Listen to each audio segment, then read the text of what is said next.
Hi friends, அஸ்ஸலாமு அலைக்கும். Welcome to my channel.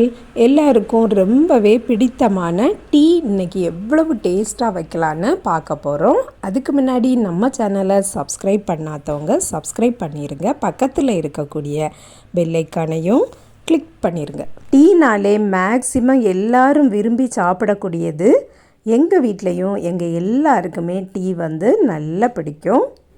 First இஞ்சி தட்டக்கூடிய ஒரு கல் எடுத்திருக்கேன். அதுக்கு நான் 3 கப்பு டீ தான் போட போகிறேன். அதனால அதுக்கு தேவையான இஞ்சியை தோல் சீவிட்டு எடுத்து வச்சுருக்கேன். இதை நல்லா தட்டிக்கிடலாம். அதுக்கப்புறம் 2 ஏலக்காய் எடுத்து அதையும் போட்டுடலாம். ஒரு கிராம்பும் போட்டிருக்கேன். இதுக்கு டீக்கு அதிகமாட்டு கிராம்புலாம் போட வேண்டாம். கொஞ்சமாக பட்டையும் போட்டிருக்கேன். இதை நல்லா தட்டி எடுத்துக்கிடலாம். கிராம்புலாம் நிறைய போட்டிங்கன்னா கிராம்போட எசன்ஸ் ரொம்ப ஹெவியாக தெரிய ஆரம்பிச்சிரும். டீ போடும்போது இந்த பட்டை கிராம்பு எல்லாமே சேர்த்து போடும்போது ரொம்பவும் டேஸ்டாக இருக்கும். இதையே நாங்கள் டெய்லி போட மாட்டோம். என்றைக்காவது ஒரு நாள் இந்த மாதிரி மெத்தடில் டீ போடுவோம். கடைசியாட்டு ஒரு காஞ்ச ரோஜாப்பூ இதழ்கள் கொஞ்சம் போட்டிருக்கேன். கொஞ்சம் தான் போட்டிருக்கேன். அதையும் போட்டு நல்லா தட்டிக்கிடலாம். இந்த மெத்தடில் நீங்கள் டீ போட்டு குடிச்சிங்கன்னா ரொம்பவும் ஸ்ட்ராங்காட்டு இருக்கும். நல்ல டேஸ்டியாட்டும் இருக்கும். இப்போ எல்லாத்தையும் தட்டியாச்சு. இதை ஒரு பவுலுக்கு மாற்றிருக்கேன். இனி ஒரு பாத்திரம் அடுப்பில் வச்சு 3 கப்பு பால் ஊற்றிக்கலாம். இதில் பாலும் தண்ணியுமா சேர்ந்து தான் நான் மிக்ஸ் பண்ணி வச்சுருக்கேன். நான் ரொம்ப திக்காட்டெலாம் பால் எடுக்க மாட்டேன். மீடியமாட்டு இருக்கும். இப்போ பார்த்திங்கன்னா பால் கொதிக்க ஆரம்பிச்சிட்ருக்கு. இந்த நேரத்தில் நல்லா கிண்டி கொடுத்துக்கிடலாம்.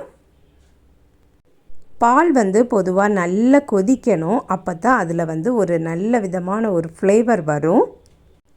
பால் கொதிக்க ஆரம்பிச்சிருக்கும் போதே நம்ம தட்டி வச்சுருக்கக்கூடியதையும் சேர்த்துடலாம். இன்னும் நல்லா கொதிக்கட்டும். அப்போ தான் அந்த இஞ்சி, ஏலக்காய், பட்டை, கிராம்பு எல்லாத்தோட எசன்ஸும் அந்த பாலில் இறங்கும்.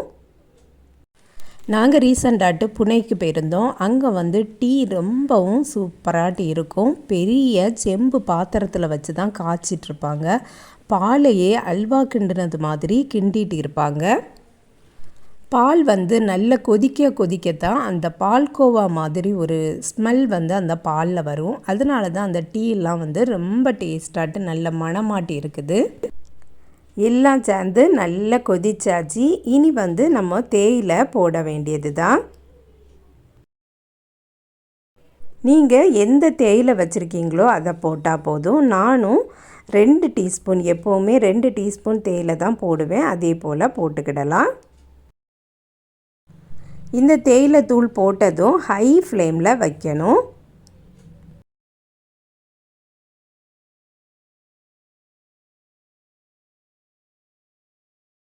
ஹை ஃப்ளேமில் கொஞ்ச நேரம் வச்சதுக்கு அப்புறமா நம்ம லோ ஃப்ளேமுக்கு மாற்றிடலாம். கொஞ்ச நேரம் அப்படியே கொதிச்சுட்டே இருக்கட்டும். அப்போ தான் அந்த டீ ரொம்பவும் சூப்பராட்டு இருக்கும்.